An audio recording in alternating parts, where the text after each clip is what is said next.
네, 오늘은 두 번째 시간입니다. 우리 부활절 기념 말씀 사경의 두 번째 시간입니다. 그래서 강의 15페이지부터 오늘 함께 볼 거예요. 로마서 1장 18절부터 23절까지 말씀이에요. 로마서 1장 18절부터 23절까지 말씀이에요. 네, 우리 한 절씩 교독하시겠습니다. 하나님의 진노가 불의로 진리를 막는 사람들의 모든 경건하지 않음과 불의에 대하여 하늘로부터 나타나나니 이는 하나님을 알만한 것이 그들 속에 보입니다. 하나님께서 이를 그들에게 보이셨느니라. 창세로부터 그의 보이지 아니하는 것들 곧 그의 영원하신 능력과 신성이 그가 만드신 만물에 분명히 보여 알려졌나니 그러므로 그들이 핑계하지 못할지니라.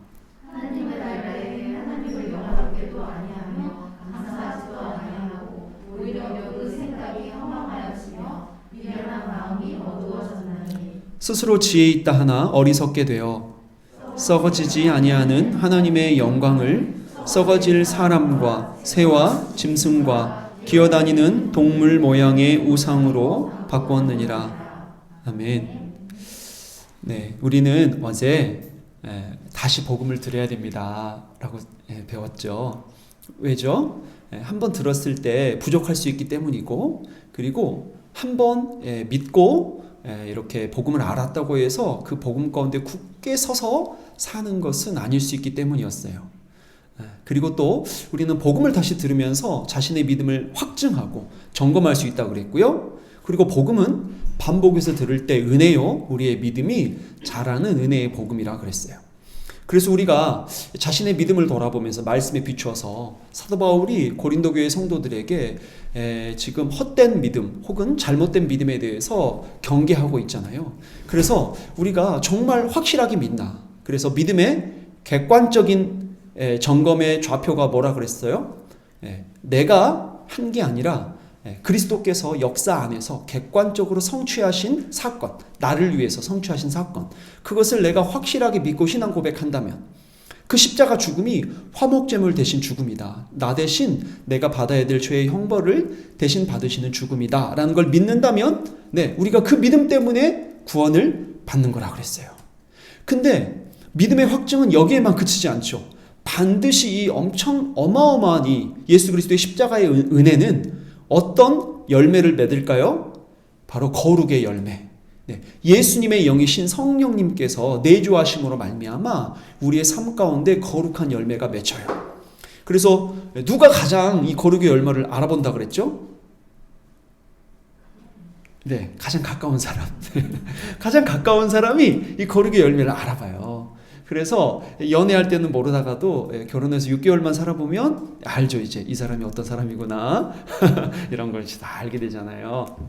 그래서 이 내주하시는 성령으로 말미암아 이 거룩의 열매가 확고해야 우리가 진짜 내가 예수 믿었구나 라는 것을 알 수 있다고 그랬어요. 그래서 이 두 가지를 우리가 균형 있게 생각하면서 자신의 신앙을 점검해 봐야 된다고 했죠. 어느 하나만 강조하면 반드시 문제가 생기게 돼 있어요. 그래서 전자, 즉 신앙 고백만 강조하면 실제적으로 삶의 모습은 굉장히 세속적인데 교회에서 헌금하고 예수님 믿는다 그러고 예배 시간 잘 나오고 하니까 그를 마치 진짜 믿음인 것처럼, 그러니까 예수님을 구원자로는 고백해요. 예수님을 믿고 내 죄 때문에 죽었다고는 고백하는 거예요. 근데 실제로 자기의 삶에서 자기 인생의 왕, 주님이 아니에요. 예수 그리스도를 주와 그리스도로 믿어야 구원을 받거든요. 근데 그리스도는 믿는데 주님으로 안 믿는 인생이에요. 그 인생은 정말 큰일 나요. 그래서 우리가 이것을 따져가지고 당신 안 믿습니다, 당신 믿습니다 이렇게 하려고 말씀을 보는 게 아니라 그랬어요. 뭐 하려고 하는 거냐면 이렇게 믿음이 연약한 자들, 그리고 혹시 잘못 믿고 있거나 아니면 복음에 대해서 이해가 부족한 사람들, 신앙생활은 오래 했지만 이런 점검 없이 다녀서 이 믿음이 쉽게 흔들리는 사람들, 혹은 실제적으로 자기 신앙이 세속적인데 그것을 눈치 못 채고 이렇게 다니시는 분들을 돕기 위해서 이렇게 복음을 다시 한번 우리가 듣고 이해해야 한다고 그랬어요. 사도 바울은 고린도 교회 성도들을 1년 반, 즉 1년 6개월 동안 가르쳤다니까요. 여러분, 바울이 1년 6개월 동안 고린도 교회 안에서 복음을 가르쳤어요. 바울이 여러분 쓴 로마서, 에베소서, 골로새서 보세요. 가득 복음으로 차 있죠. 바울이 1년 6개월 동안 주식 투자 잘하는 방법 이런 거 가르쳤을 것 같진 않죠. 그러니까 복음을 그렇게 가르쳤어요. 여러분, 저도 정말 1년 6개월 동안 잘 가르치면 정말 잘 가르칠 자신 있거든요. 근데 바울은 저랑 비교할 수 없잖아요. 이 바울 사도가 1년 6개월 동안 가르쳤는데도 고린도 교회에 문제가 생기니까 고린도 전서 쓰고, 또 후서 다음에 편지 하나가 더 있어요. 그거 쓰고, 그 다음에 고린도 후서 쓰고, 막 이렇게 3번이나 하면서도 바울이 뭐라 그러냐면, 내가 전한 너희의 복음을 내가 다시 한번 말하노니 너희가 헛되이 믿었으면, 너희가 잘못 믿었으면 너희가 안 되니까 구원받을 수 없기 때문에 다시 한번 점검한다. 너희가 복음을 아는데 왜 교회 안에 범죄자들을 가만히 놔두고 지금 이렇게 하느냐. 너희가 복음을 아는데 왜 헛된 은사를 자랑하면서 교회를 어지럽히느냐. 너희가 복음을 아는데 왜 정말 주대신 교회 안에서 불순종하느냐 라면서 너희가 다시 복음으로 돌아가서 복음 가운데 바로 서라라고 지금 말하고 있어요. 그래서 우리는 이 복음을 다시 들으면서 자신의 신앙을 잘 점검해야 될 필요를 확실하게 알아야 되는 거예요. 그래서 우리가 이 첫 번째, 그 다음에 우리가 가장 이 복음의 진수 첫 번째로 과연 예수 그리스도의 십자가 죽음의 의미가 무엇이냐 했을 때, 그것은 바로 우리가 받아야 될 죄의 형벌을 대신 받으시는 화목제물 되셔서 죄에 대한 진노가 다 쏟아지는 죽음을 당하신 그 십자가 죽음이다. 그로 말미암아 우리가 죄에서 속량받아서, 그래서 우리를 해방시켜서 우리가 하나님의 자녀가 되었다는 것에 대해서 구체적으로 배웠어요. 이 대속적 죽음의 역사는 단순히 십자가에서 갑자기 나타난 사건이 아니라 창세기 3장, 죄가 막 시작될 때부터 하나님께서 가죽옷으로 계시하셔서, 따뜻한 옷이 아니죠. 가죽옷은 질긴 옷이 아니라 죄의 수치를 가리는 옷이요, 무화과 나무 잎과 대조되는 그 가죽옷으로 십자가 죽음을 처음부터 보여주셨고, 어떠한 방식으로 여자의 후손이 사탄의 머리를 깨면서 아담과 하와와 그 믿음의 자손들을 구원할지를 하나님께서 계시해 주셨어요. 그런데 여러분, 그 계시를 아담과 하와도 들었지만 누구도 들었는지 아세요? 사탄도 들었어요. 바로 사탄에 대한 저주였거든요. 여자의 후손이 와서 사탄의 머리를 깰 것이다. 그러면 이제 생각해보세요. 사탄도 영물이고 생각이 있는데, 이제 사탄은 무슨 일을 해야 될까요? 여자의 후손을 죽이는 일을 해야 되는 거예요. 왜냐하면 여자의 후손이 자기 머리를 깨니까. 그때부터 이제 사탄은 이 자기의 종들, 즉 죄의 지배를 받아서 이 자기를 위해 사는 사람들을 이용해서 이제 하나님의 여자의 후손들을 죽이고 핍박하기 시작하죠. 바로 창세기 4장에서 그 일이 일어나는데, 바로 하나님의 아들인 아벨을 이 사탄의 자식인 가인이 죽이는 거예요. 그 뒤로부터도 어떻게든 믿음의 사람들을 방해하려고 죄에 유혹하고 달콤한 말로 그 어떤 걸로 해서 하나님 나라를 무너뜨리려고 사탄이 방해를 했어요.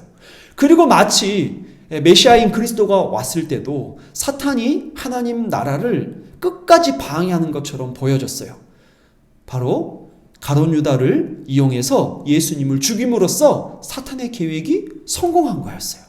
그러나 사탄의 계획의 성공은 곧 하나님의 역사 가운데 있었고, 하나님은 그렇게 사탄의 어리석은 것 같은 그 지혜 이런 거를 사용하셔서 온전하게 오히려 사탄의 나라를 멸망시키고 죽음과 이 죄를 무기로 해서 우리를 휘어잡고 있는 사탄의 나라를 멸망시키시고 우리를 사탄의 나라에서 건지시는 역사를 하나님께서 보여주신 거예요. 이 모든 것에 대한 계시는 가죽옷뿐만이 아니라 구약의 제사 제도나 다 그리스도를 예표하는 이 하나님의 구원의 역사, 대속적 죽음의 역사를 하나님께서 계속해서 성경의 역사 가운데 선명하게 드러내 주셨고, 이 모든 약속, 이 모든 예언을 예수 그리스도 안에서 성취하심으로 이제 우리 같은 죄인이 하나님 나라에 다시 들어갈 수 있는 길을 여신 이 복음의 중심에는 그래서 화목제물 대신 예수 그리스도의 십자가 죽음이 있다고 할 수가 있겠어요. 그런데 우리가 이렇게 배웠는데 이런 생각이 드는 거예요. 그런데 하나님 꼭 그렇게 하셨어야만 하셨나요? 그래서 많이 들어본 것 같지 않아요? 꼭 그래야만 속이 시원했냐? 이런 영화의 대사가 있는데요. 네. 근데 이제 그런 거 있잖아요. 하나님이 꼭 그러셔야 됐어요? 꼭 그런 잔인한 방법으로 예수님을 죽이셔야만 됐어요?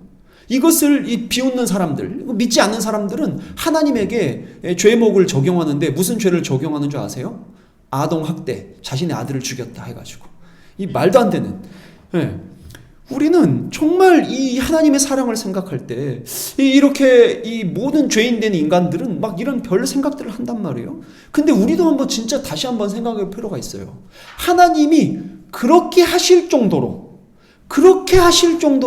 과연 문제가 심각했나? 사랑의 하나님이시니까 그냥 안아주시거나 아니면 간단하게 좀 우리 인생을 조금 벌하시거나 뭐 감옥에 얼마 가게 하시거나 이런 방식으로 우리를 구원하실 수는 없었나?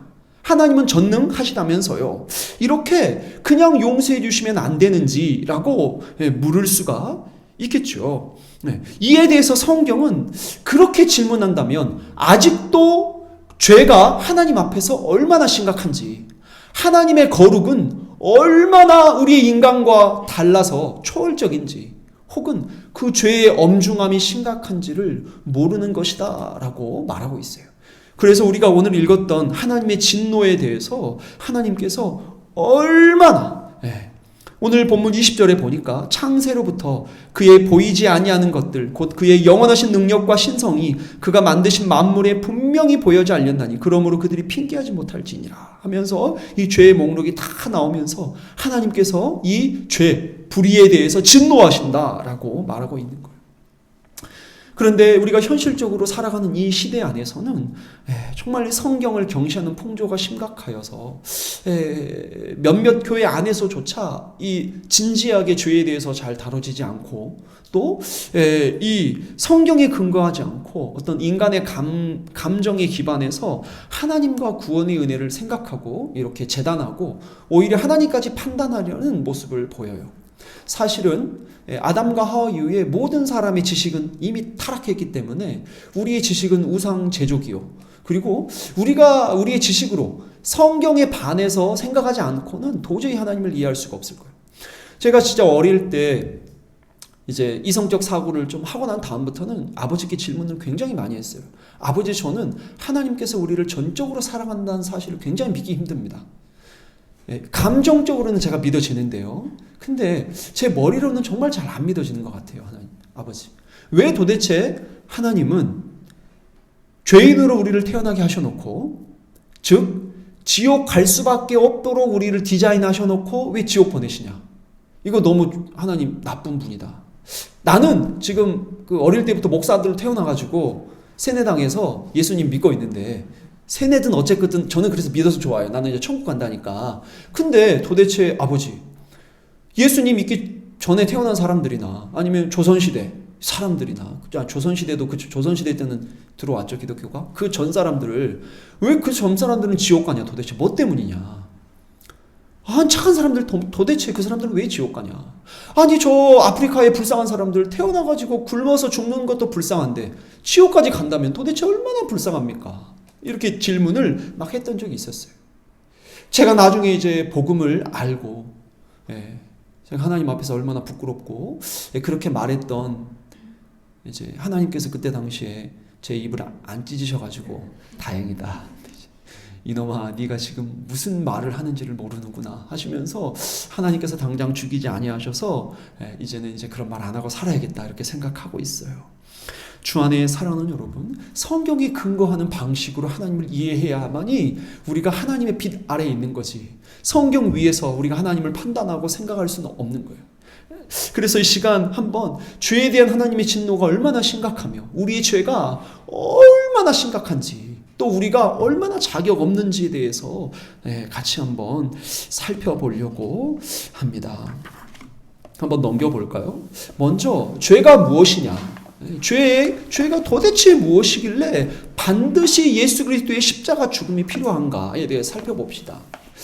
보통 사람들이 죄를 윤리적인 차원에서 생각하고 이해해요.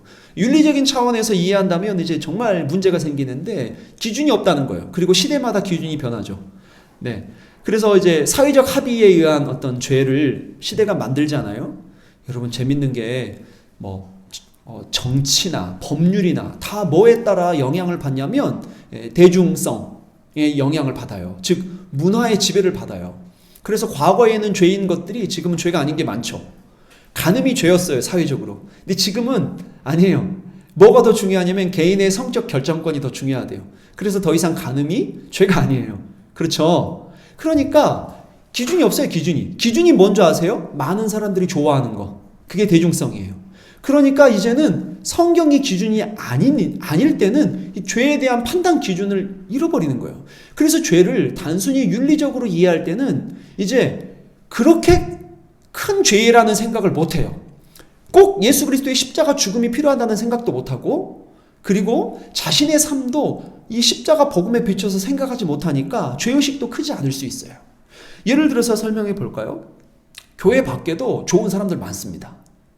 선하고 착한 사람들 많아요. 근데 그 사람들도 정확히 따지고 보면 실수와 잘못들을 하잖아요. 근데 윤리적으로만 생각하면 그 정도 가지고 하나님이 지옥 보내신다고요? 영원한 형벌을 내리신다고요? 조금 심하잖아요, 하나님이. 이렇게 생각하면 이제 이해를 못하는 거예요. 이해를 못하는 거예요. 그래서 십자가를 통해서 복음을 알지 않으면 죄에 대해서 이해할 길이 없어요. 당연히 율법은 거부감이 클 테니까 마음에 다가오지도 않고요. 아담도 한번 볼까요? 여러분, 아담이 무슨 일을 했습니까? 과일 하나 따먹었잖아요. 아담은 좀 억울할 것 같아요. 아담이 50년 된 산삼을 팔아먹은 것도 아니고, 게다가 무슨 에덴 동산 전체를 불지른 것도 아닌데 과일 하나 따먹은 가지고 하나님이 그렇게 하시나? 하나님 말씀 하나 어겼다고 아담 이후에 모든 사람을 벌하시나? 이런 생각이 지금 윤리적인 관점에서 죄를 생각하는 거예요. 죄는 그게 아니라 마음속 깊이 하나님을 대적하고 마음과 힘과 뜻을 다해서 하나님을 미워한 게 죄고, 아담의 죄가 바로 그거라는 거예요. 죄의 본질은 뭐냐면, 그래서 마땅히 하나님 나라의 주님 대신 하나님, 즉 창조자이시자 주님이셔서 왕이신 하나님 나라, 그 왕인 하나님을 적극적으로 대적하고 밀어내고 반역하고 내가 하나님이 되겠다. 이게 이제 죄의 본질이라고 할 수가 있어요. 오늘 그래서 우리가 읽었던 로마서 1장 21절에는 죄를 뭐라고 하냐면요, 하나님을 알지만 하나님을 알되 하나님을 영화롭게도 아니하고 감사하지도 아니하고 오히려 그 생각이 허망하여지며 미련한 마음이 어두워져서 썩어지지 아니하는 하나님의 영광을 썩어질 사람과 새와 짐승과 기어다니는 동물의 모양의 우상으로 바꾼 것을 죄라고 지금 하는 거예요. 그러니까 하나님께 합당한 영광 돌리지 않는 게 죄인 거예요. 우리가 이제 여러분 세례 받으실 때 다 공부하셨는데, 웨스터민스터 소유리 문답 1항이 뭐냐면, 우리의 인생의 존재 목적이 뭡니까 했을 때 하나님을 영화롭게 하고 영원히 그를 즐겨하는 거라고 그랬어요. 그거를 하지 않는 게 죄인 거예요. 그리고 마땅히 하나님을 예배해야 되는데 그 예배의 대상을 무엇으로 바꾸냐면 우상으로 바꾸는 거예요. 우상, 돈, 자기 자신이 가장 가치 있게 생각하는 그 어떤 것, 인생의 성공, 자녀가 될 수도 있겠죠. 자기가 사랑하는 대상이 될 수도 있고요. 자기의 욕망이 될 수도 있겠어요. 그래서 하나님의 진노가 지금 쏟아지고 있는 거예요. 어떤 사람에게요? 하나님을 예배하지 않고 하나님을 대적하고 우상을 섬기면서 사랑하는 자에게요. 그래서 우리가 이것이 지금 죄의 본질이다, 이것을 기준으로 삼아야지, 그렇지 않으면 죄를 이해할 수도 없고 십자가의 가치도 아마 이해하기가 쉽지 않을 것 같아요. 계속해서 성경이 죄에 대한 설명을 좀 더 살펴봅시다. 첫 번째로, 먼저 죄는요, 이 하나님과 그분의 말씀에 대한 오해에서부터 시작되었어요. 하나님께서는 창세기 2장 16절에 보니까 분명히 이렇게 먼저 말씀하셨어요. 모든 것을 먹어라. 내가 임의로 먹어라. 임의는 뭐예요? 마음껏, 마음대로 먹고 싶은 거 다 먹어라. 어마어마한 복을 주신 거예요. 이것뿐만이 아니에요. 다스려라. 그리고 네가 이렇게 마음껏 살아라. 너는 내 형상이다라고 엄청나게 창조하시면서, 마치 우리 부모님들께서 자녀에게 모든 것을 쏟아 부어주시면서도 자녀가 속 썩여도 용서해 주시고 받아주시는 것처럼, 이 하나님께서 이 모든 것을 이렇게 부어주셨어요. 예, 이 어마어마한 사랑이죠. 풍성한 사랑이죠. 창조하시고 그 모든 창조를 누리게 하시고 이 세상 것이 다 네 거다. 다 네 거다. 근데 사탄이 이것을 속입니다. 그래서 3장 1절에 뱀이 말씀에 대한 의심을 갖게 하는 거짓말을 하는데요. 뭐라고 하냐면 하나님이 참으로 너희에게 동산 모든 나무의 열매를 먹지 말라 하시더냐? 하는 거예요. 야, 하나님이 진짜 다 먹지 말라 그랬어? 아니죠. 하나님이 다 먹으라고 하셨잖아요. 단 하나 선악을 알게 한 나무의 열매를 먹지 말라고 했지 다 먹으라고 하셨어요. 단 하나만 먹지 않음으로 말미암아 순종해서 내가 왕인 걸 기억해라. 네가 이것만 인정할 때는 이 피조물 세계에서 네가 왕이다. 그래서 내가 내 형상으로 너를 만들었다. 이렇게 말씀하셨잖아요. 근데 이제 생각이 이렇게 속는 거예요. 그래서 풍요와 사랑의 하나님을 속박과 이 빈곤의 하나님으로. 그래서 마치 순종하면 복 받는데 웃으면 복이 와요. 여러분 근데 순종하면 복이 와요. 그래서 이제 제가 아시는 분이 이제 목사님께서 유튜브 채널을 운영하시는데 순복 채널이다 해가지고 순종하면 복이 와요. 순종하면 복이 와요. 근데 사탄이 뭐라고 하냐면 순종하면 너 망해 이렇게 말하는 거예요. 지금도 세상은 우리에게 이렇게 말하는 거예요. 야, 말씀대로 살면 망해. 야, 그거 뭐 목사님도 말만 그렇지. 아니야. 야, 무슨 주일날 필요하면 그냥 너 주일날 너 하고 싶은 거 하고. 아니 무슨 고리타분하게 지금도 누가 그렇게 살아. 순종하면 망해. 사탄이 이렇게 선명하게 거짓말을 하죠. 아니 사실 여러분 뭐 분별할 게 별로 없지 않아요? 너무 선명해가지고 사탄의 거짓말이. 말씀에 순종하면 망해라고 사탄이 거짓말하거든요. 대부분 죄는 그렇게 다가와요. 하나님에 대한 오해, 말씀에 대한 오해로 우리를 공격하거든요. 그래서 여러분 마음속에 뭔가가 잘못된 생각이 딱 떠오르면 이제 분별하셔야 돼요. 아, 이게 사탄의 거짓말이구나. 말씀에 비춰서 하나님의 뜻을 알려주셔서 계속 복을 누리게 순종할 수 있는 이 모든 은혜를 주셨는데 죄는 이것을 거절하는 거였어요. 두 번째는 뭐냐면 하나님에 대한 대적으로 하여금 자신이 하나님이 되는 욕망이 바로 죄라고 할 수가 있겠어요. 하나님께서는 어떻게 했어요? 죄를 지으면 반드시 죽으리라 했는데 사탄은 오늘 3장 4절에 뭐라고 하죠? 결코 죽지 아니하리라. 이제 사탄이 본색을 드러내죠. 처음에는 교묘하게 유혹하더니 이제 넘어오는 것 같으니까 절대 죽지 않는다 하고 이제 단 하나 하나님이 금하신 것을 가지고 유혹을 합니다. 5절 같이 읽겠습니다. 5절 창세기 3장 5절 같이 읽겠습니다. 시작. 너희가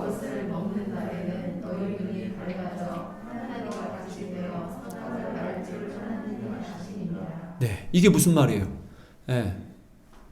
너희도 하나님이 될 수 있는 기회가 있어. 하나님 말 들으면 그 기회를 잃어버리니까 내 말을 들어. 내 말을 믿어. 내 말을 믿어. 여러분 선악을 알게 하는 나무의 의미가 뭐냐면 선악의 기준이 하나님만 판단하신다는 의미가 있어요. 선악에 대한 기준은 하나님이 제시하세요. 하나님 말씀에 순종하면 선이고 어기면 악이에요. 근데 선악의 기준을 이제 그걸 먹음으로써 하나님이 된다는 건 뭐냐면 인간이 하나님이 된다는 거예요. 어떤 면에서? 선악의 기준을 스스로 판단한다는 면에서. 타락한 이 사람은 이제 우리가 선악을 스스로 판단해요. 그래가지고 자신에게 좋으면 선이고 기분 나쁘면 악이에요. 그래가지고 자기가 잘했건 못했건 기분이 나쁘다고 보복하고 막 이렇게 돼버린 거예요. 그러나 그 선악의 판단도 지극히 주관적이고 자신을 위한 거여서 게다가 저희는 전능하지도 않죠. 저희는 사랑도 없어요. 그러다 보니까 능력 없는 하나님이라니까 좀 그러네요. 능력 없는 하나님 닮은 하나님의 형상을 잃어버린 비슷한 존재. 뭐 이런 게 이제 돼버린 거예요. 인간도 영물이에요. 그러나 능력이 없어요. 사단에게 속았을 때요. 이렇게 하나님을 거부하고 대적했을 때 이 교만, 하나님 없이 스스로 존재하려 하고 하나님 자리에 올라서 자신의 왕국을 만들어서 하나님을 적극적으로 대적한 것이 죄니까 단순하게 하나님 말씀 하나 어긴 게 아니다. 전적으로 하나님을 대적한 것이 죄다라고 할 수가 있어요. 그리고 또한 죄는 결국 하나님 말씀에 대한 불순종이라고 할 수가 있어요. 창세기 3장 6절에 여자가 그 열매를 따먹고 자기와 함께 있는 남편에게도 주매 그도 먹은지라 했어요. 네. 결국 하나님 나라의 왕이신 하나님 나라의 법, 그 계명을 어겼기 때문에 불법, 범법이라고 할 수가 있어요. 하나님이 보고 계셨음에도 불구하고 이렇게 죄를 짓는 모습을 안타깝게 바라봐요. 주 안에 사랑하는 여러분, 우리가 죄와 싸우려면 이것을 회복하셔야 되는데 뭐냐면 바로 하나님이 보고 계시다, 이 하나님과 함께한다 라는 이 하나님의 임재의식을 우리가 회복해야 돼요. 그래야 죄와 싸움을 이길 수 있고요. 또한 하나님의 말씀에 대한 선명한 이해, 이게 있을 때 우리가 죄를 분별하고 죄를 이길 수가 있을 거예요. 이것이 올바른 믿음이라고 할 수가 있겠죠. 이렇게 안타깝게도 죄가 이렇게 세상에 들어와 버렸고, 이제 문제는 뭐냐면 인간이 죄를 지었는데 하나님이 그 죄에 대해서 어떻게 대하시는가가 문제인 거예요. 하나님께서 분명히 말씀하셨어요. 반드시 죽으리라. 사탄은 거짓말했죠. 너희 죽지 않아. 그러나 하나님의 말씀은 반드시 죽으리라고 하나님의 말씀의 이 엄중함은 진짜 어마어마합니다. 또한 우리가 죄를 짓는 그 대상이 어떤 분이세요? 바로 하나님이시죠. 여러분, 죄는 우리가 죄를 짓는 대상에 따라 그 죄의 크기가 결정돼요. 친구끼리 서로 싸우면 저희가 그렇게 크게 생각하지 않죠. 싸웠구나, 화해해라. 그런데 부모님과 다툰다거나 부모님께 폭력을 행사한다면 저희가 큰 잘못으로 생각을 하잖아요. 그러니까 이 범죄를 짓는 대상의 어떠함에 따라서 죄의 크기가 결정돼요. 그렇죠. 그래서 여러분, 판사가 판결을 할 때도 그 죄를 짓는 대상이 어떠하냐에 따라서 힘없는 어린아이에게 큰 해를 가했을 때는 보통 성인에게 해를 가한 것보다 훨씬 죄목이 크죠. 죄의 대가가. 마찬가지예요. 이 거룩하신 하나님의 거룩을 훼손한 죄, 반드시 죽으리라고 말씀하시고 이 세상의 모든 것을 창조하시며 우리에게 주신 그 하나님, 그 엄청난 은총을 거절하고 그 하나님께 대적한 죄는 정말 크다고 할 수가 있겠어요. 그래서 우리가 이 창조주 하나님, 거룩하신 하나님, 이 사랑의 하나님의 은혜를 알면 알수록 우리의 죄가 그 하나님을 대적하고 지금도 날마다 선악과를 따먹는 것과 유사한 죄를 짓는 우리의 죄가 얼마나 크고 심각한지, 그리고 십자가의 그 죽음이 반드시 필요했다는 사실에 대해서 아는 지식과 이런 은혜에 대한 감각이 커져 나갈 거예요. 예수님께서는 이렇게 말씀하셨어요. 마태복음 22장 37절 38절입니다. 같이 한번 읽어볼까요? 예수께서 이르시되 내 마음을 다하고 목숨을 다하고 뜻을 다하여 주 너의 하나님을 사랑하라 하셨으니 이것이 크고 첫째 되는 계명이요. 아멘. 여러분, 그래서 죄는 뭐냐면 가장 크고 되는 첫째 되는 계명을 어기는 거예요. 1계명이 뭐예요? 하나님만 섬겨라 하는 거죠. 이것을 어긴 거예요. 지금 가장 첫째 되는 개념. 예수님께서 지금 1계명을 해석하시는 본문이거든요. 아담은 이것을 어긴 거예요. 불신자는 자신의 전 존재를 통해서 하나님을 미워하며 살아가죠. 죄라는 건 이거예요. 마음과 뜻을 다해서 하나님을 거절하고 하나님을 대적한 거. 마땅히 하나님을 예배하고 영화롭게 해야 되는데 이것을 하지 않는 거예요. 여러분, 사랑하는 부부가 있는데 같이 한 집에 산다고 해서 정말 사랑하는 건가요? 아니에요. 마음이 다른 데 있다면 한 집에 있다고 하는 게 아니라 정말 깊이 사랑해야 되는 거예요. 서로 존중하고 이렇게 살 때 서로 깊이 사랑하는 거 아니에요? 그러므로 우리가 정말 이 하나님이 죄는 뭐냐면 이렇게 정말 힘을 다해서 하나님을 사랑해야 됨에도 불구하고 하나님의 계명을 거절한 거, 가장 큰 계명을 어긴 거라고 할 수가 있어요. 그리고 이 죄를 우리가 우상 숭배랑 연결시키지 않을 수가 없어요. 결국 여러분, 우상이라는 건 뭐냐면, 우상 숭배는 어떤 방식으로서 자신을 섬기는 거냐면 어떤 특정 우상을 정해놓고, 그게 어떤 거든지요, 그 우상을 감동시켜서 열심, 헌신, 돈, 아니면 자기의 그 어떤 것으로 그 신을 감동시켜서 자기가 원하는 것을 얻어내는 게 바로 우상 숭배하는 거잖아요. 그러면 결국 자신의 욕망을 충족시키기 위해서 우상을 이용하는 거니까 자신을 섬기는 거예요. 우리 그리스도인들도 하나님을 이용해서 이렇게 자신을 숭배할 수가 있어요. 그래서 팀 켈러 목사님은 이 우상에 대해서 우상 숭배가 지금 1계명, 2계명 다 연결되잖아요. 10계명에서도. 이것에 대해서 정말 심각하게 생각하고 이 시대에 가장 강력한 우상이 뭐냐? 보이지 않는 우상이 뭐냐? 했을 때 이 세상 신이 돈 아니면 인간의 이기적인 욕망, 자신의 자아 성취, 이 시대의 악한 가치관 이런 것들로 하여금 보이지 않지만 우상을 숭배하게 하여서 하나님으로부터 우리를 멀리 떼어내고 있다. 이것에 대해서 우리가 깊이 경계하지 않으면 이 죄에 끌려간지도 모르게 살아가게 되고 믿음을 상실할 위험성이 있다라고 경고했다는 것을 우리는 기억해야 되는 거예요. 주 안에 사랑하는 여러분, 오늘 우리가 읽었던 로마서 1장 25절에도 하나님의 진리를 거짓 것으로 바꿔버리고 피조물을 하나님보다 더 경배하고 섬길 수 있다는 걸 기억합시다. 디모데후서 3장 2절 같이 읽어봅시다. 시작. 사람들이 자기를 사랑하며 돈을 사랑하며 자랑하며 교만하며. 네, 말세의 특징이라고 그랬어요. 사람들이 하나님을 사랑하지 않고 이렇게 살아간다라고 그랬어요. 그러나 우리는 피조물이라는 것을 기억해야 돼요. 피조성. 이게 우리 기독교 가치관의 기초거든요. 창조주 하나님 안에 거할 때만 우리가 온전할 수가 있어요. 자기 자신을 숭배하고 자기 자신의 어떤 것에 이끌려 욕심에 살아간다면 마치 그게 큰 만족과 행복을 줄 것처럼 돈이든지 뭐 부동산이든지 집이든지 아니면 사랑하는 사람이든지 자기 직장이든지 미래에 대한 어떤 건실한 투자라든지 그 어떤 것이 자기를 만족시켜주고 행복을 줄 것처럼 우리를 속일 수 있어요. 그러나 창조주 하나님이 아니시면 우리를 채울 수가 없어요. 우리의 마음은 하나님의 형상이잖아요. 하나님의 형상. 이 세상의 피조세계 그 어떤 걸로도 우리의 마음을 그래서 채울 수가 없는 거예요. 유명 연예인이 이렇게 말했어요. 자기가 10억을 모으면 행복할 것 같았대요. 10억을 모았대요. 근데 행복하지 않더래요.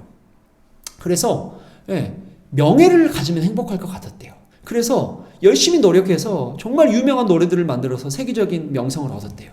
근데도 행복하지 않더래요. 그래서 한번 살펴봤대요. 돈도 있고 명예도 있는 사람들이 뭐 하나. 그러니까 다른 사람을 돕더라는 거예요. 그래서 다른 사람을 도왔대요. 그래도 행복하지 않더래요. 그제서야 알았대요. 아, 이 세상이 어떤 것으로도 내 마음을 채울 수가 없구나. 근데 안타깝게도 그 사람이 복음을 잘 못 배우고 잘못된 이단에 빠져가지고 안타깝더라고요. 주 안에 살아가는 여러분, 우리에게는 복음이 필요해요. 우리에게. 이 세상이 어떤 것도 우리를 채울 수가 없어요. 오직 하나님 그리고 우리 주 예수 그리스도의 십자가 복음만이 우리를 온전하게 만족해 하고 하나님을 의지하게 하여서 참으로 부요한 자로 우리를 만들 줄로 믿습니다. 그래서 사도행전 17장 28절 말씀처럼 우리가 그를 힘입어 살며 기도하며 존재하느니라. 이게 우리의 필요성. 성도는 그래서 하나님을 떠나는 순간 죽어요. 하나님을 떠나는 순간 스스로 있을 수 없다는 거예요. 나는 스스로 있는 자니라. 이거는 하나님뿐이세요. 우리 인간이 하나님을 떠나서 스스로 하나님이 되려 했지만 사탄이 약속했던 이 헛된 풍요와 이 모든 것들은 거짓임이 드러났고 우리가 지금 경험하고 있잖아요. 하나님 없으면 아무것도 아니에요. 하나님 없으면 다 이 세상의 것들이 잃어버리는 거예요. 이렇게 죄가 심각하고 이렇게 하나님은 죄를 엄하게 생각하시는데 이 시대의 문화는 자꾸 죄를 덮습니다. 이게 이 시대의 세계관인데요. 첫 번째로 이 죄를 성경이 말하는 죄, 이 sins를 crimes, 이 범죄로 바꿔버리는 거예요. 죄의 기준을 국가로 교회가 그 책임을 넘겨버렸어요. 이 죄에 대한 이 관점을 국가에 넘겨버리는 실수를 이 시대의 교회들이 하고 있어요. 모든 교회가 그렇진 않습니다만 하고 있는 것 같아 보여요. 세상의 법에서 문제되지 않으면 교회에서도 문제 삼지 않고 있다면 이거 진짜 문제인 거예요. 분명한 범죄인데도 교회 안에서 그것을 선명하게 가르치지 않고 은근히 넘어간다거나 아니면 교회 안에도 그런 정신들이 들어와서 은근히 그것을 허용한다거나 이렇게 하는 분위기들이 있는 것을 보면서 정말 성경 중심으로 바로 서야 되는데 하나님의 거룩을 상실하면 안 되는데 라는 생각을 하게 돼요. 또 어떻습니까? 두 번째로 죄를 요즘에 많이 질병으로 바꾸어 버리고 있어요. 죄를 그래서 이 타락한 마음에서 찾기보다도 어떤 정신, 마음의 질병으로 이렇게 합리화하는 거예요. 그래서 그 죄는 어떻게 해야 돼요? 분명히 하나님 앞에 서서 회개해야 될 문제인데 심리 치료를 해야 된다. 혹은 이렇게 상담을 해야 된다고 하면서 죄가 너무나 쉽게 질병으로 변하는 모습을 보고 하나님 앞에서 분명히 죄인인데 마치 그럴 수밖에 없었다고 설명하면서 그를 피해자로 이렇게 이제 만드는 경향이 너무 이제 강한 것을 봐요. 일부 이것은 사실이기도 해요. 그러나 이것을 너무 강조하는 순간 죄가 무너져 버리고 교회 안에서 올바른 영적인 지도를 해야 되는데 심리학이나 상담을 통해서 이런 성도들을 지도하면 이제 죄는 은근히 합리화되고 여전히 자기 자신은 항상 피해자. 그래서 자신은 위로받아야 되고 이렇게 도움만 받아야 되는 존재로 회개할 기회를 성도로 하여금 잃어버리게 할 수 있는 위험성이 크기 때문에 우리는 이것을 경계해야 되는 거예요. 모든 기준은 하나님의 말씀이에요. 주 안에 사랑하는 여러분, 또한 이 시대는 죄를 사회적 책임으로 이렇게 돌려버려요. 그래서 아무도 죄를 책임지려 하지 않는 거예요. 이게 이제 이 시대의 전형적인 특징이거든요. 우리는 이제 죄의 본질을 그래서 다시 한번 생각하고 기억할 필요가 있어요. 죄를 생각할 때 우리는 마땅히 하나님을 섬기고 마음과 뜻을 다해서 하나님을 사랑한다고 그랬어요. 그런데 오히려 자신을 사랑하고 하나님을 대적하여서 자기 중심적으로 살아가려 한다면 우리가 한번 생각해 봅시다. 저는 이런 죄인이 아닌데요 라고 쉽게 생각하기보다 우리 죄가 얼마나 심각하고 하나님에 대한 이 대적하는 죄가 얼마나 심각하고 나 또한 어떠한지를 한번 우리가 점검해 봐야 되겠어요. 이렇게 죄를 짓자 죄를 부끄러워요. 왜냐하면 하나님과 관계가 단절돼서 더 이상 자기 자신이 영광스럽지 않은 거예요. 자기 자신을 가리려 하고 가려도 두려워서 숨고 하나님을 두려워하는 자가 됐어요. 여러분 죄를 지으면 두렵죠. 제가 이제 아내에게 잘못을 하면 아내가 두렵거든요.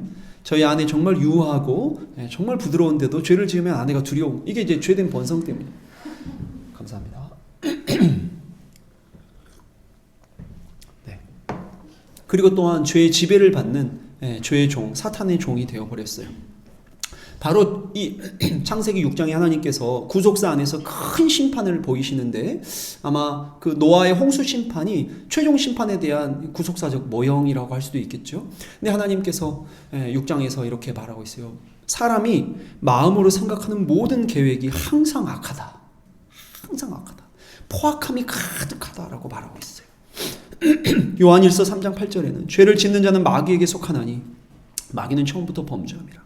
네, 이렇게 마귀에 속하여서 마귀의 자녀로 살아갈 수밖에 없게 영적으로 죽은 자가 되어버렸다는 거예요.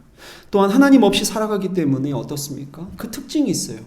취미 염려하는 거, 특징은 두려워하는 거, 이런 거예요.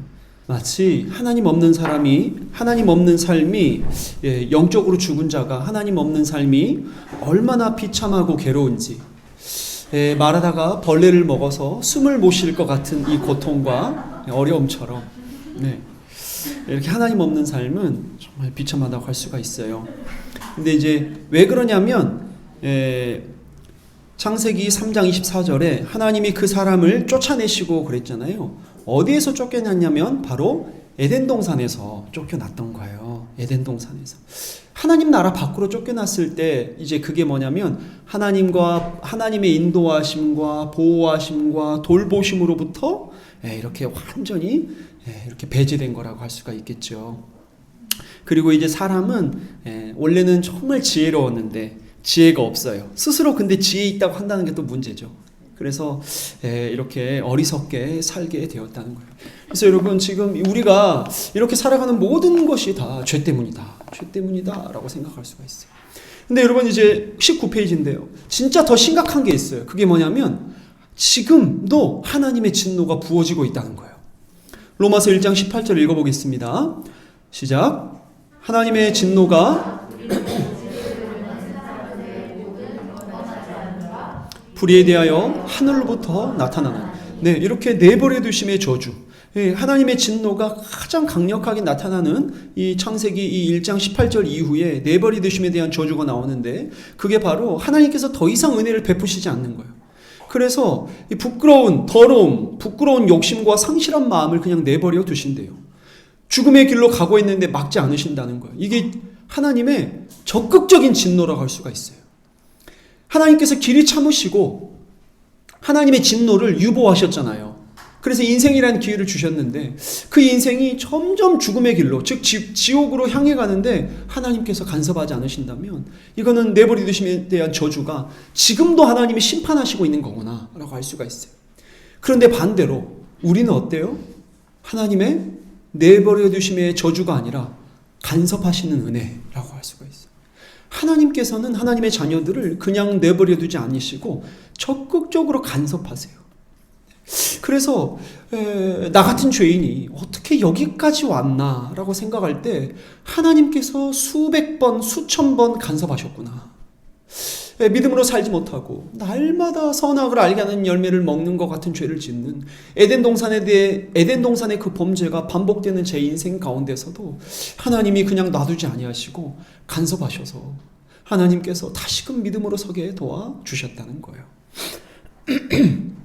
하나님은 절대 우리의 부족함을 포기하시거나 아니면 혹은 하나님의 일하심을 멈추지 않으시고 귀찮아하지 아니하시고 부지런히 우리 인생에 개입하셔서 우리 인생을 돌보시고 인도해 주시는 이 간섭하심의 은혜가 얼마나 큰지 몰라요. 그래서 우리 그리스도인들은 주를 위해 살지 않잖아요. 그러면 고통이 와요. 고통이 와요. 하나님의 간섭이라고 할 수가 있겠죠. 하나님께서 간섭하셔서 믿음으로 서도록 인도하시고 또 때로는 그게 이제 징계이기도 하겠죠. 하나님께서는 우리를 그냥 내버려 두시지 않습니다. 그래서 은혜를 다른 말로 하면 간섭이다. 하나님의 간섭이다라고 할 수도 있을 것 같아요. 어릴 때 철없을 때 이런 생각들 종종 했어요. 하필이면 목사님 아들로 태어나가지고 주일날 놀러 가고 싶은데 못 놀러 간다. 이런 거죠. 그냥 마음껏 살다가 한 70세 정도 돼서 믿고 싶다. 지옥은 안 가니까. 이런 이제 철없는 생각에 막 그런 거 있잖아요. 근데 이제 돌이켜보면 하나님께서 그런 철없는 저를 간섭하셔서 예수 믿게 하시고 이렇게 저를 목사 만드시기 위해서 하나님의 열심이 얼마나 크셨을까. 이것이 우리에게는 참 은혜죠. 많은 죄인들은 로마서 1장 26절에 보니까 많은 죄인들은 정말 하나님께서 이 창조하신 순리를 영리로 바꿔서 쓰고 있어요. 그래서 이 세상에서 이 영리, 비정상이죠. 비정상을 비정상으로 봐야 되는데 지금 이 시대는 비정상을 정상이라고 말하는 시대인 것 같기도 해요. 그러나 여러분 사실은 이 영리가 뭐냐면 미워하는 것도 영리해요. 하나님은 사랑하도록 창조하셨잖아요. 질병과 고통도 영리라고 할 수가 있어요. 참 평안과 만족을 하나님께서 창조하셨는데요. 그래서 우리가 죄된 세상에서 죄성을 가지고 살아가기에 이 영리 때문에 겪는 고통이 참 많아요. 직접적인 자신의 죄와 관련이 없는 고통도 불의의 사고도 겪기도 하고요. 질병도 겪기도 하는 거예요. 근데 우리가 예수 그리스도 믿을 때 그리스도 안에서 그리스도가 모든 우리의 영리를 다 가지고 십자가에 죽으셨기 때문에 그리스도 안에서 모든 것이 순리로 바뀌어요. 그래서 불평과 좌절과 낙심과 고통이 그리스도 안에서 평화와 만족과 감사와 은혜로 바뀌게 되는 거잖아요. 이 순리를 경험하며 믿음으로 살아가는 길도 다 죄 때문에 시작된 이 모든 것을 끝내는 길도 바로 그리스도 예수 안에 있다고 할 수가 있어요. 이런 과정을 우리가 뭐라고 하냐면 성화의 과정이다라고 하죠. 우리 자신에 대한 이 영리, 죄의 그림자가 우리 삶 가운데 있고 내 부족한 인품에 있고 내 몸에 이렇게 새겨져 있다더라도 그것보다 그리스도의 흔적이 더 크니 그리스도의 보혈의 이 박동이 더 강하여서 이 모든 것을 순리로 하나님이 바꾸시죠.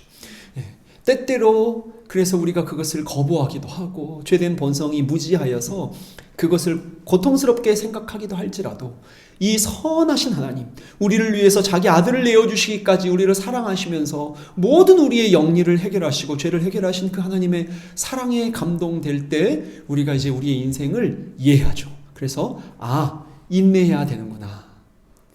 고통은 연단은 인내를, 인내는 소망을 낳는 줄을 아는구나 라고 우리의 인생과 믿음을 해석하는 눈이 다 십자가 안에서 우리가 열리게 되는 거예요. 그런데 어떻습니까? 죄인은 어리석게도 이 하나님의 오래 참음을 무시하고 회개하지 아니하고 진노에 진노를 쌓고 살아가고 있다는 거예요. 네, 여러분 우리는 죄에 대해서 진노하시는 하나님에 대해서 알아야 합니다. 하나님은 거룩하셔서 죄와 타협할 수 없으세요. 하나님은 회개하지 않는 죄인을 미워하시고 회개치 않는 죄인에게 진노를 내리시는 하나님이세요. 요한복음 3장 36절에 아들을 믿는 자에게는 영생이 있고 아들에게 순종하지 아니하는 자는 영생을 보지 못하고 도리어 하나님의 진노가 그 위에 머물러 있느니라 고 했어요. 여러분, 하나님은 죄인을 미워하세요. 죄는 미워하되 죄인은 사랑하라, 이런 말. 여러분, 근데 이거는 성경에 없는 말이에요. 이 말은 정확하게 1929년에 힌두교도인 간디가 한 말이에요. 여러분, 인격과 결합되지 않은 죄는 없어요. 죄는 사람이 짓는 거거든요. 여러분, 사탄이 죄덩어리가 아니라 죄는 사람이 짓는 거예요.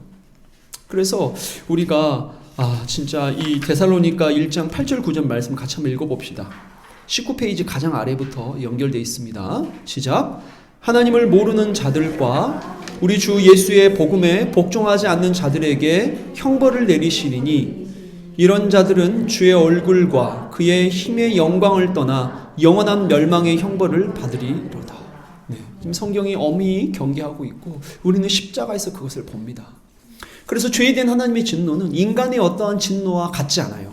어때요? 하나님에 대한 진노를 신학자들이 이렇게 말하는 거예요. 제임스 패커 목사님은 이렇게 말했어요. 하나님의 진노는 죄를 벌하시려는 하나님의 단호한 행동을 나타낸다.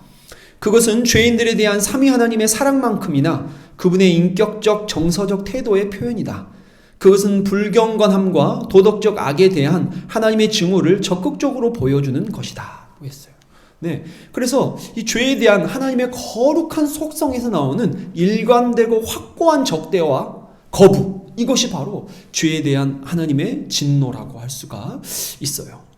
그리고 또한 하나님은 정의로운 재판관이시기 때문에 의로운 진노를 행하시는 거예요. 하나님은 반드시 행한 대로 갚으시지 우리가 짓지 않은 죄까지 우리에게 물으시는 그런 분이 아니세요.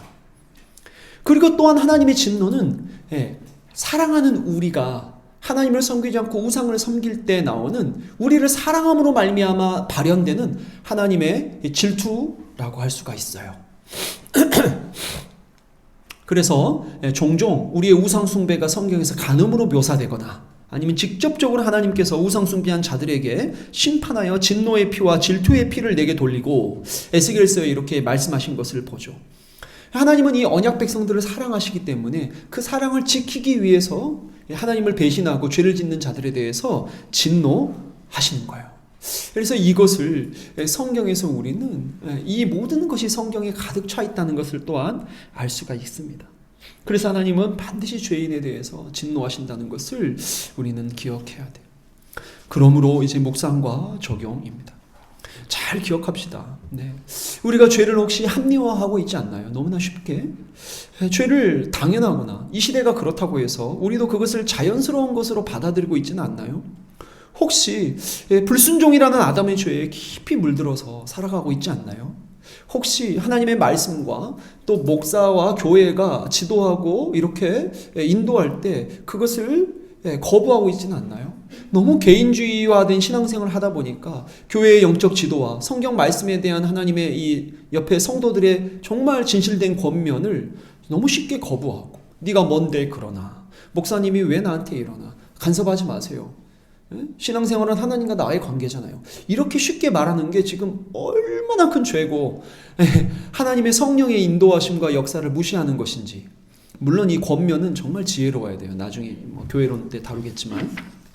그래서 우리는 이렇게 너무나 죄를 그냥 넘어갈 수 없다는 것을 반드시 기억해야 돼요. 이 죄를 생각할 때 이제 우리는 결론에 다다를 수 있어요. 죄가 이토록 심각하고 죄의 결과와 이 죄의 심각성이 이렇게 심각하고 하나님이 진노하신다면 반드시 화목제물 대신 그리스도의 십자가 죽음이 필요했구나. 그렇군요 라고 생각할 수밖에 없죠. 그러므로 우리 이 귀한 은혜, 죄를 사하신 예수 그리스도의 십자가 은혜에 영원토록 감사하며 사는 것이 마땅할 것입니다. 또한 이 시간 해결되지 않는 죄가 있거나 우리가 죄를 짓는다면 죄는 하나님과 우리의 관계를 메마르게 해요. 실제로 하나님과 우리의 관계가 자녀된 관계를 죄가 깨트리지 못하거든요. 그런데 실제로 메마르게 해서 우리의 심령을 죽이죠. 그리고 우리의 마음이 속아요. 죄를 지으면 마음이 속아가지고 사탄의 참소에 속아서 사탄이 하나님과의 우리의 관계를 못 건드리니까 우리의 믿음을 공격해서 우리를 속이게 해요. 그래서 거기에 넘어가서 우리가 하나님으로부터 떠나 있는 것 같은 패배감과 영적인 큰 좌절감을 맛볼 수가 있기 때문에 얼른 회개하고 다시 하나님의 은혜 안에 들어가서 기쁨을 누리는 회개, 그 회개를 통해서 하나님과의 관계가 회복돼야 될 것입니다. 그래서 우리는 이 거룩한 사랑의 하나님, 이 하나님의 은혜를 잘 기억함으로 말미암아 바로 하나님께 반응을 하고 십자가 복음을 참되게 이해하기를 원합니다. 아멘. 계속해서 이제 하나님의 사랑의 본질인 십자가, 하나님의 사랑에 대해서 살펴봅시다. 죄의 심각함을 살펴봤다면 왜 하나님은 우리를 구원하시나요? 이런 우리를 왜 하나님은 그토록 큰 대가를 지불하셨나요? 라는 질문을 할 수밖에 없을 거예요. 성경은 이 하나님의 이 선택 혹은 이 하나님의 성품을 사랑이라고 설명하고 있어서 우리는 이 사랑을 동시에 살펴봐야 됩니다. 로마서 5장 5절부터 8절 말씀 같이 읽겠습니다. 시작. 소망이 우리를 부끄럽게 하지 아니함은 우리에게 주신 성령으로 말미암아 하나님의 사랑이 우리 마음에 부은 바 됨이니 우리가 아직 연약할 때에 기약대로 그리스도께서 경건하지 않는 자를 위하여 죽으셨도다. 의인을 위하여 죽는 자가 쉽지 않고 선인을 위하여 용감히 죽는 자가 혹 있거니와 우리가 아직 죄인 되었을 때에 그리스도께서 우리를 위하여 죽으심으로 하나님께서 우리에 대한 자기의 사랑을 확증하셨느니라. 아멘. 하나님 우리를 사랑하세요. 하나님 할렐루야. 아멘. 하나님이 우리를 사랑하셔서 우리에 대한 사랑이 크거나 작아지지 아니하시고 영원하게 일관되게 우리를 사랑하세요. 죄에 대해서 진노하시는 일관된 성품과 함께 하나님은 동일하게 하나님의 자녀들을 끝까지 사랑하신대요. 그래서 성경에서는 이 하나님의 사랑을 공식적으로 표현하는데 두 가지를 가지고 표현하는 거예요. 뭐냐면 하나님이 사랑하는 대상이 얼마나 무가치한지, 즉 우리가 사랑받을 만한 사람이 아닌데도 불구하고 하나님이 우리를 사랑하시기 때문에 그 사랑이 위대하다. 두 번째는요, 하나님이 우리를 사랑하시기 위해서 치르신 대가가 얼마나 엄청난가. 우리가 거저받았다 그래서 하나님도 그냥 쉽게 우리를 사랑하신 게 아니라 엄청난 대가, 즉 자기 아들의 목숨값을 지불하셨다는 거예요. 사실 이것을 알 때 정말 먼저는 감사라기보다도 도대체 하나님이 왜 그러셨냐? 도대체 하나님 저 그냥 죽어 마땅해요. 저 그냥 종할게요. 자녀 말고. 돌아온 탕자가 아버지께 처음 한 말이에요. 아버지 저 그냥 종으로 받아주세요. 저 자녀할 자격이 없는 거 알잖아요. 저 그냥 종할게요. 했던 것처럼 진짜 자신의 죄를 알면 감사합니다. 이런 말을 못하는 게 정상일 거예요. 저를 그냥 종으로라도 있게 해주시면 제가 평생 그렇게 살게요. 이게 우리의 바른 반응일지 몰라요. 자신의 죄인됨과 그 사랑의 크기를 안다면 말이죠. 이 자신의 죄와 이 하나님의 사랑, 이 간격이 커져갈수록 아마 신앙이 자라는 것 같아요. 그래서 모든 것을 받아내는 감사와 기쁨과 은혜는 여기에서 오는 거죠. 이 간격이 커져서. 그래서 바울은 자신을 죄인 중에 괴수라고 하고, 그리고 우리는 우리 자신을 죄인 중에 괴수다라고 할 수밖에 없는 거예요. 그러므로 이 하나님의 사랑을 이해할 때 우리가 드디어 깊은 소망을 가질 수가 있어요. 하나님이 우리를 얼마나 사랑하시는지, 하나님이 세상을 이처럼 사랑하사 독생자를 주셨구나, 하나님이 독생자를 주셨군요, 유일하신 아들을 주셨군요, 너무나 큰 대가를 지불하셨군요. 그렇다면은 하나님이 치르신 대가를 생각할 때 하나님이 나를 버리시진 않겠구나 라고 소망을 가질 수 있어요. 하나님이 그렇게 큰 대가를 지불하셨는데 하나님이 그것을 취소하시고 버리시지 않으시겠잖아요. 생각해 보십시오. 그리고 자기 아들을 아끼지 아니하시고 우리 모든 사람을 위하여 내어주신 이가 어찌 그 아들과 함께 모든 것을 우리에게 주시지 아니하겠니? 이것을 믿어야 되는 거예요. 하나님께서, 우리의 사랑이 많으신 하나님께서 이 엄청나게 이 모든 것을 주셨잖아요. 근데 하나님의 사랑을 우리가 어찌 의심하겠어요? 어찌 우리 인생이 조금 부족하다고, 우리 인생에 조금 만족이 없다고 그래서 쉽게 하나님께 불평할 수 있겠어요? 하나님이 모든 거 주셨는데요. 왜요? 십자가로 혹시 부족하세요? 막 이러면 이제 떨리죠. 아니요, 안 부족한데요. 근데 막 쉽게 불평한다면 이거 뭡니까 도대체 우리가? 예, 엄청나게. 아니하겠느냐? 어찌 그 아들과 함께 모든 것을 주시지 아니하겠느냐? 바울이 절제하고 있어요. 바울의 심정을 읽어보자면 이 바보님들아 생각을 해보십시오. 하나님이 아끼지 아니하시고 자기 아들을 주셨는데 그 하나님이 우리에게 좋은 거 주시는데 어찌 그렇게 만족할 줄 모르고 불평하며 살아갑니까? 생각을 해보십시오. 하나님이 그 생각하라고 머리 주셨어요. 머리에 핀만 찌르지 마시고. 남자들 헤딩할 때만 쓰는 게 아니죠. 머리는 이렇게 은혜를 묵상하고 생각하고 삐들어봐 주셨기 때문에 이것을 생각하라 바울이 외치고 있는 것입니다. 네, 그러므로 하나님은 사랑이세요. 도대체 왜 우리를 성경은 설명하지 않아요. 우리가 사랑받을 만하지 않는데 우리가 죄인일 때 주님이 사랑하셨거든요. 근데 도대체 왜 사랑하셨나? 설명하지 않아요. 결론만 말하죠. 하나님이 우리를 사랑하셨대요. 하나님은 사랑이시기 때문이래요. 네, 우리가 사랑받을 만해서 사랑하셨다. 보통 우리 인간은 이렇죠. 너가 나에게 잘해주니까 내가 너에게 잘해준다. 내가 너를 사랑한다. 너가 내 마음에 드니까 내가 너를 사랑한다. 그러나 하나님은 그게 아니에요. 그냥 사랑하셨대요. 하나님 자체가 사랑이시래요. 우리는 지금 그 사랑의 결과를 지금 맛보고 있는 사람들이에요. 우리가 하나님의 아들이 되었어요. 어떻게 우리 같은 자가, 우리 더러운 자가, 지금도 하나님의 사랑을 알지 못해서 쩔쩔매고 있는 자가, 지금도 이 부족한 자를 주님이 어찌 그렇게 사랑하시고 사랑하신다고 하시는지, 하루를 살아도 지옥 가기 충분한 우리를 하나님이 사랑하신대요. 그 사랑에 매여서 우리가 찬양하며 예배하고 살아가고 있지 않아요. 그리고 우리 같은 자가 하나님을 아버지라고 부르면서 당당하게 이 시간도 예배하고 있지 않아요. 주여, 이 모든 것이 바로 은혜인 것입니다. 이제 우리의 평생 과제는 이 하나님의 사랑을 알아가는 거예요. 이 하나님의 사랑. 에베소서 3장 18절 19절 같이 읽어봅시다. 능히 모든 성도와 함께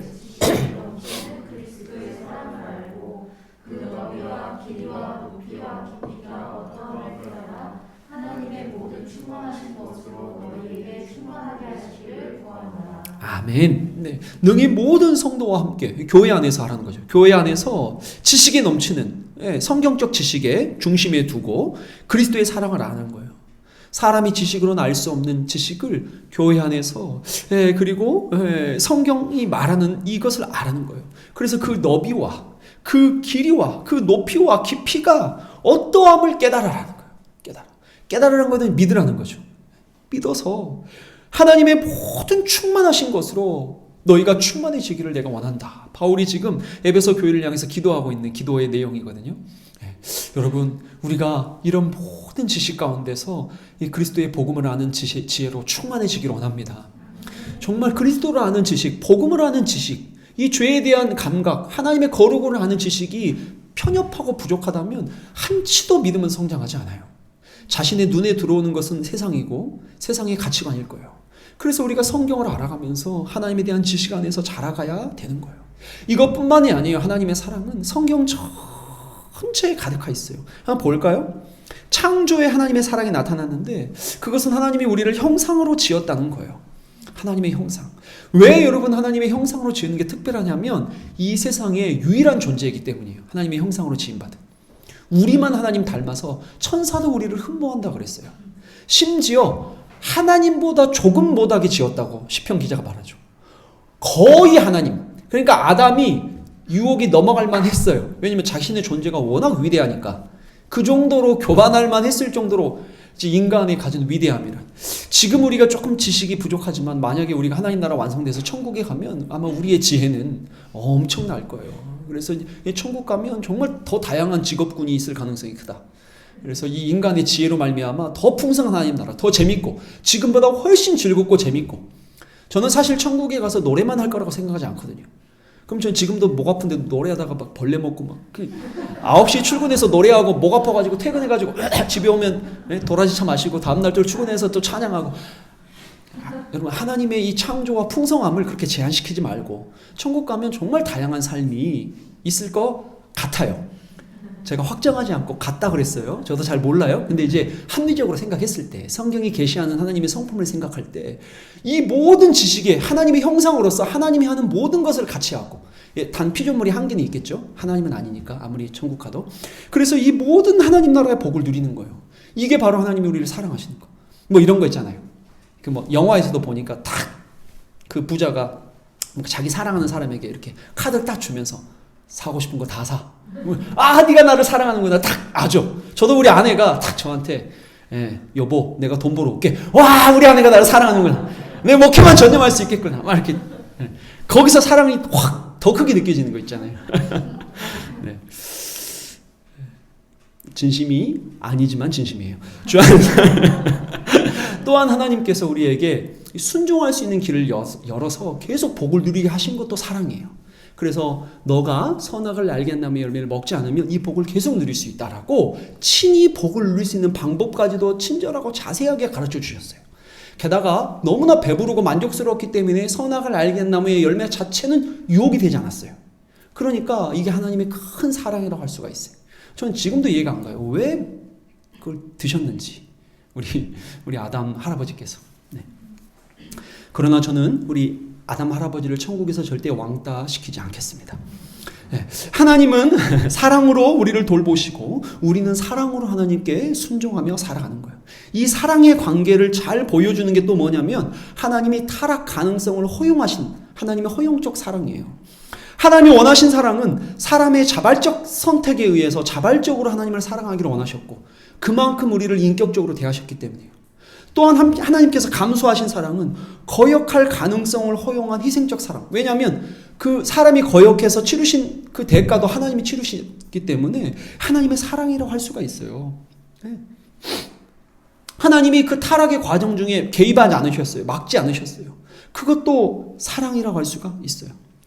거기에만 그치지 않죠. 타락 위에도 포기하지 않으시고 계속해서 하나님의 구원 역사를 진행하신 하나님의 열심. 타락한 후에 그냥 하나님께서 어때요? 그냥 그 창조주 하나님이시니까 지우기로 지워버리고 다시 만드시면 되잖아요. 다시 쓰시면 되잖아요. 원래 사랑은 연필로 쓰는 거니까 하나님께서 이제 연필로 쓰셨다가 이제 지워버리고 하시면 되는데 하나님께서 그러지 아니하시고 이사야서에 보면 헷갈리는 이사야서인가? 이사야서일 거예요. 우리를 손바닥에 새기셨대요.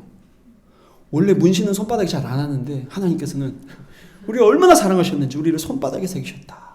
내가 너희를 지워버리지 않겠다. 기억하겠다라고 약속해 주셨어요. 하나님은 지금도 지치지 않으시고 멈추지 아니하시며 우리에게 은혜를 베풀어 주시는 거예요. 날마다 애행동산이 삶의 현장에서 반복되는 이 죄인이지만 하나님의 끊임없는 은혜와 그 풍성한 사랑이 우리의 실패보다 강하기에 그치지 않은 하나님의 열심으로 우리의 모든 허물을 덮고 우리의 모든 약함을 덮고 우리에게 부어주시는 그 풍성한 은혜의 사랑 때문에 우리가 오늘 또 하나님의 구원의 열심의 은혜 가운데 살아갈 수가 있는 거잖아요. 우리 인생에 찾아오셔서 우리를 설득하십니다. 우리 인생에 찾아오셔서 우리를 인도하십니다. 우리 인생에 찾아오셔서 우리를 위로하십니다. 우리 인생에 찾아오셔서 우리를 격려하십니다. 우리 인생에 찾아오셔서 우리와 함께 하시는 거예요. 구속사 전반의 이스라엘 역사를 보세요. 그렇게 배신하고 그렇게 배신하는데도 하나님은 그들을 포기하지 아니하시고 그들을 위하여 자기 아들이신 예수 그리스도를 보내신 것을 보세요. 그들이 예수 그리스도를 십자가에 못 박았음에도 불구하고 우리 예수님께서는 주의 죄를 사해 주세요 라고 십자가에서 말씀하시는 그 사랑을 보세요. 그 변함없는 사랑, 그 그치지 않는 사랑, 그 끊임없는 열정, 이 모든 것의 이유가 우리를 사랑하심이래요. 종종 저는 이스라엘 백성들을 보면서 나 같으면 안 그러겠다. 어릴 때는 그렇게 생각했어요. 근데 이제 지금쯤 되니까 알죠. 내가 더하면 더했지 덜하지 않구나.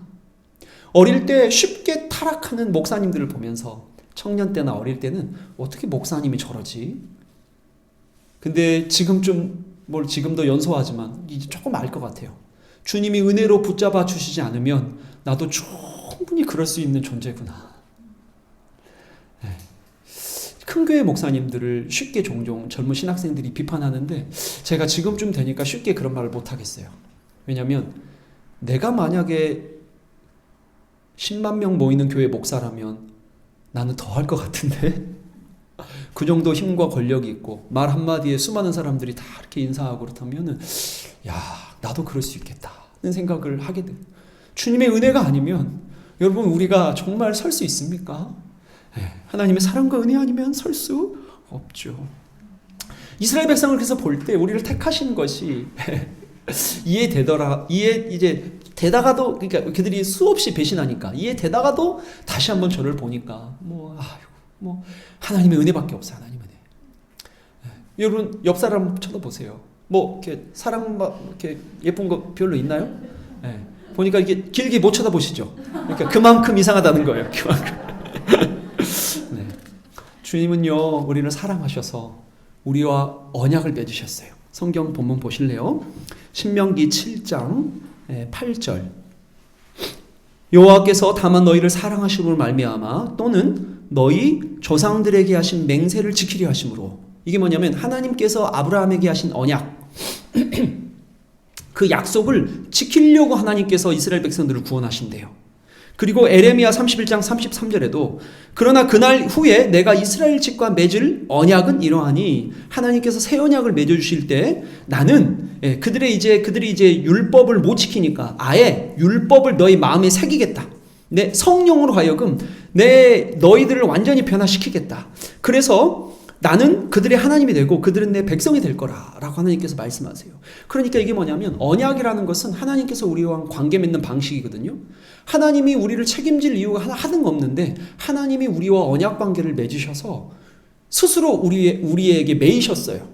마치 부부가 서로에게 평생 매이듯이. 그래서 하나님께서 우리의 잘못도 덮으시고 끊임없는 사랑으로 이 언약을 이어가시는 거예요. 이 언약적 신실함을 신학적으로 하나님의 사랑을 그래서 이 하나님의 언약적 신실함이다라고 표현해요. 신실하신 하나님, 변치 아니하시고 우리에게 사랑을 베풀어 주신 하나님, 그 사랑의 은혜 안에서 우리가 오늘 또 있는 거예요. 그래서 그 사랑이 흔들리지 않죠. 그리고 그 사랑이 어디에서 온전하고 선명하게 드러났습니까? 바로 예수 그리스도의 십자가에서.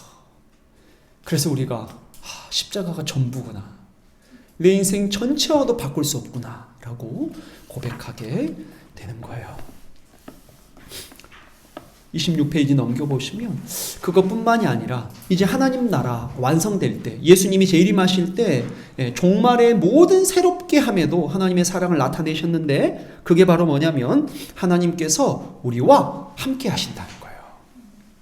우리의 구원의 목적이 뭐냐면 하나님께서 우리와 함께 하시기 위함이에요. 우리를 하나님 나라로 초대하셔서 우리와 함께 하시기 위함이에요. 요한계시록 21장 3절 4절 쭉 보면 하나님이 함께 있음에 함께 계셔서 하나님이 친히 그들과 함께 계셔서 막 계속 반복되죠. 함께 있다. 하나님의 임재. 네, 이거 하나님이 영원히 이제 함께 있게 되는 게 바로 임마누엘이 온전한 성취가 바로 종말에 하나님 나라에 완성될 때 우리에게 임하는 하나님의 끊임없는 사랑이에요. 하나님은 죄를 지어서 에덴 동산에서 쫓겨나고 죄를 지어서 가나안 땅에서 쫓겨난 그들과 함께 하시기 위해서 친히 아들을 보내셨고 예수 그리스도가 십자가에 죽으시고 부활 승천하셔서 성령을 보내심으로 드디어 임마누엘을 이루셨어요. 그래서 이제 우리 안에 내주하세요. 성령은 그래서 무엇에 대한 보증이냐면 장차 완성될 하나님 나라에 대한 보증이에요. 보증금이랑 유사해요. 그래서 성령이 임하시면 지금은 비록 온전하진 않지만 성령이 임하셨기 때문에 우리가 온전하게 변화되어서 하나님과 함께할 것을 확실하게 알아요.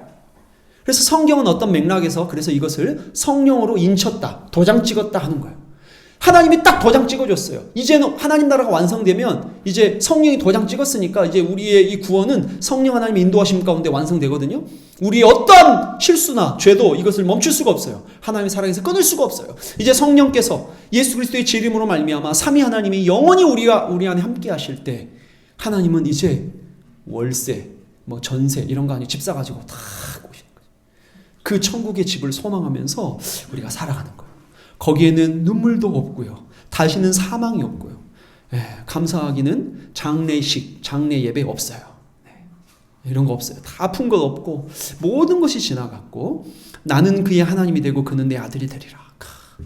여러분 성경 진짜 진지하게 읽어보시면 이게 구속사 전반에 흐르는 반복되는 메시지예요.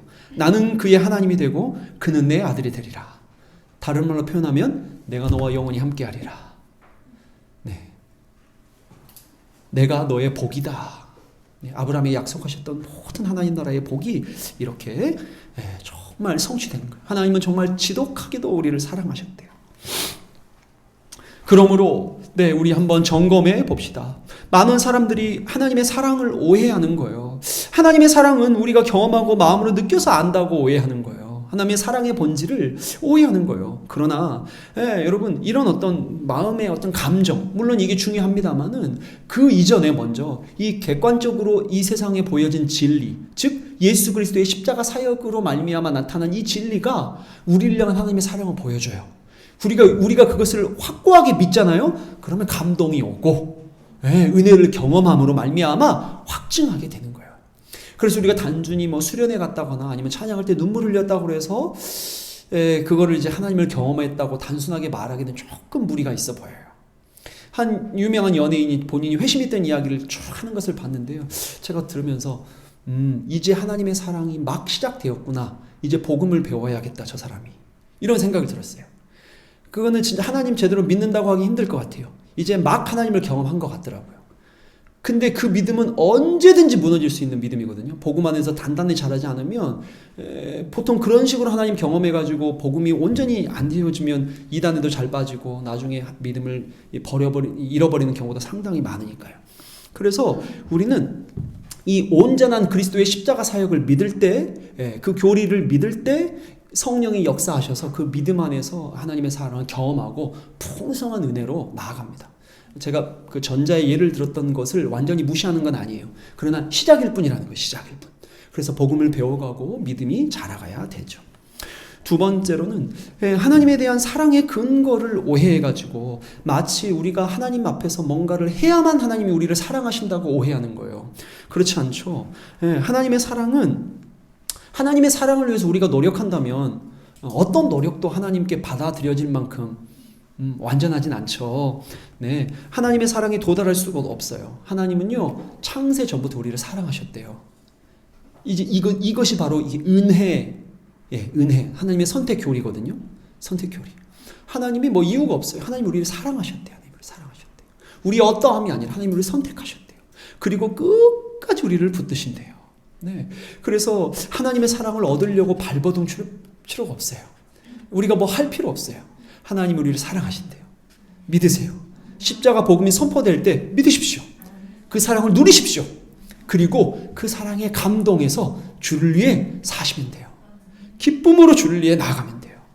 세 번째로는 하나님의 사랑의 목표가 뭐냐면 이것을 오해해가지고 마치 하나님이 우리를 사랑하신다면 우리가 이 세상에서 잘 돼야 된다라고 생각하는 거예요. 그래서 이제 긍정의 힘이나 잘 되는 나 이런 책들이 유행하는 거 보면 정말 한국 기독교가 좀 신앙이 염려되기도 해요. 이제 물론 한국 기독교만 그런 건 아니죠. 사람의 본성인 것 같기도 해요. 그 책의 저자인 목사님은 제가 볼 때는 거의 불신자시거든요. 그래서 그런 책 보고 감동받는 것은 이제 두 가지라고 봐요. 너무 순수하셔서 좋은 얘기 하니까 좋아하시는 건데 한편으로는 안 돼요. 그게 그리스도가 없거나 아니면 그리스도를 이야기해도 죄에 대한 저주를 이야기하지 않거나 정말 그분의 신학 사상이 정말 심각한데 그런 것들을 배제하고 마치 정말 세련되게 설명한다고 해서 이 세상이 어떤 것으로 말미암아 이제 어떤 보상이 있어야 된다거나 긍정적인 사상으로 우리 인생이 복되게 변한다고 생각할 때 그것에 쉽게 우리가 넘어가서는 안 될 거예요. 하나님께서 이렇게 말하실 것 같아요. 내가 왜 너에게 돈을 주고 너에게 집을 주고 너에게 직장을 줌으로 너를 향한 사랑을 증명해야 되느냐. 십자가에서 다 보여줬는데 뭐가 더 필요하냐. 무엇이 중요한디? 하나님께서 그러시지 않겠어요. 하나님의 사랑은 우리와 친밀한 교제거든요. 여러분 진짜 사랑하면 집이 중요합니까? 뭐가 중요합니까? 두 사람이 함께 있어서 복되게 존중하고 사랑하는 게 중요하듯이 마찬가지예요. 친밀한 교제. 하나님이 이를 위해서 우리 죄를 사하시고 우리의 모든 죄의 허물을 제거하시며 온전히 우리와 함께 하신 거예요. 여기에 하나님의 사랑이 드러나서 십자가만이 하나님의 사랑을 온전히 보여준다 라고 말할 수 있을 거예요. 이제 말씀을 마치겠습니다. 여러분, 그러므로 우리는 오직 예수 그리스도의 십자가, 이것을 통해서만 하나님의 사랑의 크기와 가치를 온전하게 알 수가 있어요. 그러므로 우리를 위해 하나님이 하신 일에 집중합시다. 그것을 바라보고 그 복음을 믿읍시다. 이 십자가를 참되게 알기를 힘씁시다. 이 십자가 복음을 아는 것이 우리의 힘임을 믿읍시다. 주님을 아는 것이 우리의 힘이다 라고 우리가 외쳐야 될 거예요. 그러므로 우리에 대한 하나님의 사랑이 엄청나기 때문에 우리도 이 하나님의 십자가 복음에 대한 관심이 커야겠죠. 평생 이것을 알아가십시다. 그래서 교회 안에서 이것을 배우고 알아가고 예배하며 찬양하고 또 이웃에게 그것을 전하는 삶, 또한 주님이 맡겨주신 삶의 현장에서 이 복음의 참된 의미와 가치를 구현하기 위하여서 정직하게 사는 삶, 최선을 다하는 삶을 주께서 기뻐하시고 축복하실 겁니다. 주님이 그와 함께 하셔서 그를 통하여서 참된 십자가 복음의 향기를 드러나게 하실 줄 믿습니다. 그러므로 우리가 이제 이 사랑을 알고 경험했다면 참되게 예배자로 살아가야겠죠. 여러분, 진짜 이 모든 거 믿으세요? 하나님의 사랑을 생각할 때 정말 그렇다면 우리의 삶의 태도, 목표, 방향, 이 모든 것이 여기에 합당한가를 점검하시고 그렇게 나아갑시다.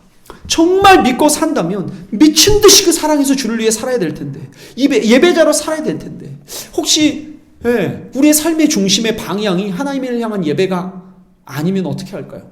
예배하지 않는 그리스도인, 이게 말도 안 되는 거예요. 마치 이런 거예요. 물이 넘치는 사막, 말이 안 되는 것처럼 예배하지 않는 그리스도인, 말이 안 돼요. 우리 자매들 틴트 없는 셀카, 말이 안 되잖아요. 이런 거 마스크 없는, 요즘엔 마스크 없는 셀카도 말이 안 되죠. 다 마스크 쓰고 이렇게 마스크 벗으면 부끄럽다 그러는데 이런 거 말이 안 되잖아요. 정말 말도 안 되는 거예요. 예배하지 않는 그리스도인, 물이 풍족한 사막, 말도 안 돼요. 먹고 사는 문제에만 우리가 몰두한다거나, 죄의 본질이 하나님을 마땅하게 예배하지 않는 거라 그랬는데, 하나님을 영화롭게 하고 자신을 섬기는 게 죄라 그랬는데, 하나님의 왕되심을 무시한다 그랬는데, 우리의 삶의 방향이 혹시 은근히 그러지는 않나요? 점검하면서 이 풍성한 사랑 안에서 그 사랑에 반응하여서 살아가기를 힘쓰십시다. 이 모든 것은, 이 모든 이것이 이 사경의 복음의 은혜가 풍성할 때 여러분에게 더 넘치기를 소망하겠습니다. 함께 우리 기도합시다. 우리 잠깐만 기도할 때에 하나님,